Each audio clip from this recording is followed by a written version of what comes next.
निवडणूक झालेली आहे, मात्र वस्तुस्थिती लोकांनाही विजय जो झालेला आहे महाविकास आघाडीचा तो समजत नाही आहे.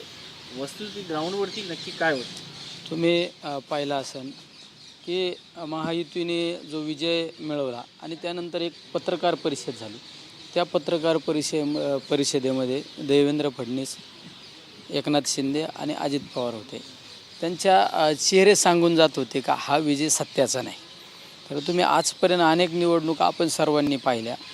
निवडणूक जिल्हा परिषद असो, विधानसभेची असो किंवा लोकसभेची निवडणूक असो, त्या निवडणुकीमध्ये जो टपाली मताचा जो कौल असतो, जे पोस्टल मताचा जो कौल असतो तोच ट्रेन जनरली खालच्या मतामध्ये EVMमध्ये असतो. एक 5-10% इकडं तिकडे डिफरन्स असू शकतो. पण ज्यावेळेस अनेक तुमच्यासारख्या एजन्सीने सर्वे केला त्यावेळेस महाविकास आघाडी असो किंवा महायुतीचा सर्वे थोडा मागं पुढं एक 10-12 सीटांनी मागं पुढं दाखवला आणि त्याच पद्धतीने ट्रेन आपल्याला पोस्टल मतामध्ये पाहायला मिळाला. आणि पोस्टल मतामध्ये महाविकास आघाडीचे सर्वाधिक जागा जास्त मताधिक्याने दाखवल्या आणि तो ट्रेन EVMवर ज्यावेळेस आला त्यावेळेस अचानक 50 जागा डायरेक्ट खाली झाल्या. म्हणजे याचा अर्थ या यांत्रिकीकरणामागं आमचा या यांत्रिकीकरणावर आमचा विश्वास नाही. बऱ्याच ठिकाणी आत्ता आम्ही येताना आमच्या भगरे सरांनी, खासदार साहेबांनी एक व्हिडिओ दाखवला. कुणाल बाबा पाटील म्हणून आमचे एक आमदार होते मागच्या वेळेसचे धुळ्याचे. त्यांच्या मतदारसंघामध्ये एक असं गाव आहे, त्या गावामध्ये त्यांच्या संस्थेचे कर्मचारी आहेत, त्यांचा कार्यकर्त्यांचं मोठं टीमवर्क आहे. त्या गावामध्ये 0 मतं दाखवले. माझ्या मतदारसंघामध्ये सुद्धा अनेक एजन्सींनी सर्वे केला आणि असं कमीत कमी 50,000 मताधिक्याने सीट निवडून येण्याचे चान्सेस होते. मी एक मोबाईलद्वारे एक सर्वेसुद्धा केलेला होता. मोबाईलवर म्हणजे फोन करून विचारायचं तुम्हाला अमुक अमुकला मतदान करायचं असेल तर 1 नंबर दाबा, 2 नंबर दाखवा. त्यामध्ये माझा आणि जो आत्ता विजयी उमेदवार आहे त्यामध्ये 20% डिफरन्स दाखवला.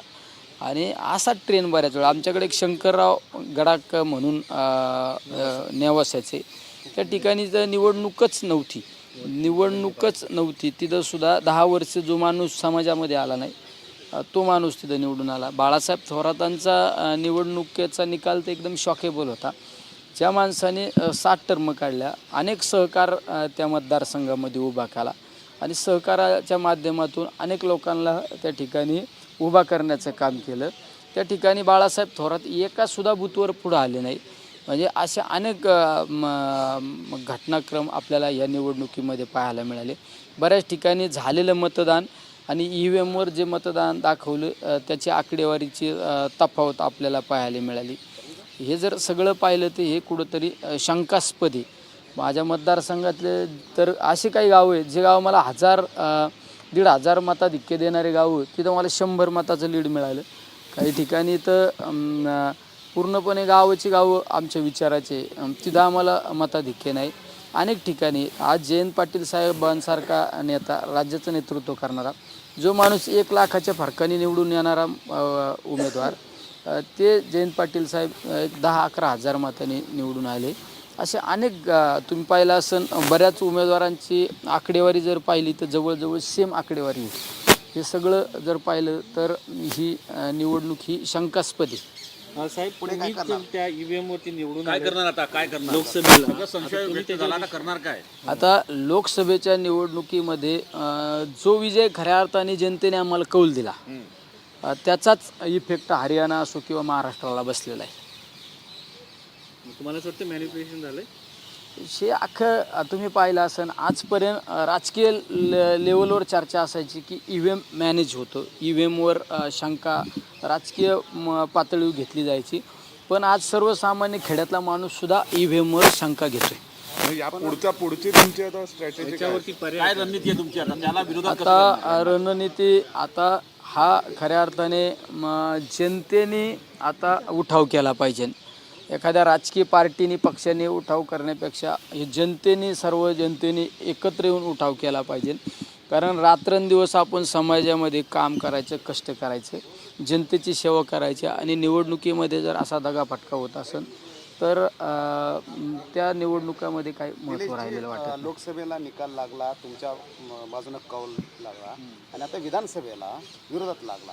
भाजप हेच म्हणतंय की मग लोकसभेला पवारांना चांगली जागा मिळाल्या, मग आता विरोध का केला जातो? नाही लोकसभेच्या निवडणुकीला जे यश मिळालं तोच खरा घात झाला ना. त्या विरोधकांना जाग आली का आता आपल्या बाजूने जनता राहिलेली नाही. आज तुम्ही पहा महाराष्ट्रामध्ये तुम्ही महाविकास आघाडीच्या सभा पहा आणि महायुतीच्या सभा पहा. महायुतीच्या नरेंद्र मोदी साहेबांच्या सभेला सुद्धा गर्दी नव्हती, हे तुम्ही चित्रीकरण केलं. अनेक सभा त्यांच्या फॉल गेल्या. आणि जर असा काय बदल होऊ शकत नाही ना. तुम्ही साधं सोपं गणित तुम्हाला सांगतो, जे टपाली मताचा जो काउंट आहे तो ट्रेन जनरली आत्तापर्यंतचे जनरली म्हणण्यापेक्षा 100% निवडणुकांमध्ये तो ट्रेन राहतो. पण तो कसा बदलला अचानक, ही सुद्धा शंकास्पद गोष्ट आहे. आज जर कुणाल बाबा पाटलांच्या मतदारसंघामध्ये त्यांच्या संस्थेमध्ये काम करणारे 70 लोक आहेत, तिथं त्यांचं काम कार्यकर्त्यांचा मोठा संच आहे, तिथं जर 0 मतं पडतात. एका मनसेच्या एका उमेदवाराची मी बाईट ऐकली, ते म्हणलं माझ्या घरात 6 मतं आहे आणि मला 2 मतं पडतात. असे किती ठिकाणी पाहायला मिळालं. काही मतदारसंघामध्ये कराडला एका मतदारसंघामध्ये 1700 मतं झाली आणि 2100 मतं काउंट झाली. आमच्या नगर तालुक्यामध्ये वाळकी गावात सुद्धा मतदान कमी झालं, काउंट जास्त झाला. हे कुठंतरी हे तर सत्य घटना आहे ना. तुम्ही म्हणताय काउंट झालेला आहे, पण 1700 जो फॉर्म असतो तो फॉर्म तुमचाच जो व्हिओ असतो तो भरून देत असतो, बूथ प्रमुख जो असतो. हे चेकिंग करण्याचं काम तुमचा जो मतमोजणीच्या वेळी जो अधिकारी होता तुमच्या पक्षाच्या वतीने दिलाच गेला नाही. बऱ्याच ठिकाणी 1700चा फॉर्मच दिला नाही आणि काही ठिकाणी जे फॉर्म आले ते कार्यकर्त्यांचा थोडा दुर्लक्षपणा म्हणावा. शेवट कार्यकर्ता जरी 1700 फॉर्म घेत असेल तो प्रशासनावर विश्वास ठेवत असतो कार्यकर्ता. त्यामुळं हा विश्वासाचा एक दगाफटकाच झाला ना. पण तुमच्या नगरचेच एक विषय आहे. राम शिंदे त्यांच्या डोळ्यातून पाणी आलं, काका पुतण्यांनी हरवलं म्हणून अजितदादा आणि रोहित पवार एकत्रच दगाफटका केला. तो त्यांच्या व्यक्तिगत तो त्यांचा विचार असू शकतो. पण मी आज EVM आणि ह्या गोष्टीवर महाराष्ट्राच्या या सगळ्या निवडणुकीवर बोलतो मी आज तुमच्याशी.